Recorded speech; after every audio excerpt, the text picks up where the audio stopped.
এই 6টা দোয়া এবং জিকিরের মধ্যে সর্বপ্রথম হলো নবী করিম সাল্লাল্লাহু আলাইহি সাল্লামের প্রতি দরুদ প্রেরণ করা।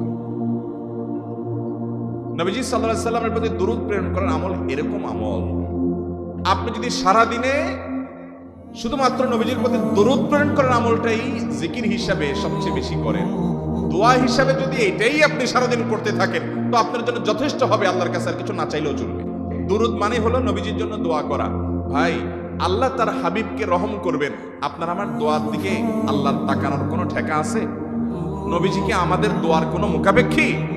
কিন্তু আমরা তার জন্য দোয়া করলে ওই চান্সে আল্লাহ তাআলা আমাদের প্রতি অনুগ্রহ করবেন। একবার না, আপনি নবীজির প্রতি একবার রহমতের দোয়া করবেন, একবার দুরূদ পাঠ করবেন, মান সাল্লা আলাইহি মাররাতান সাল্লাল্লাহু আলাইহি আশরা। নবীজি সাল্লাল্লাহু আলাইহি সাল্লাম বলেছেন, একবার আমার জন্য তোমরা দোয়া করলে, আমার প্রতি দুরূদ পাঠ করলে, আল্লাহ তাআলা তোমাদের জীবনে 10 বার 10 জায়গায় 10 টাইমস তোমাদের উপর আল্লাহ তাআলা অনুগ্রহ করবেন।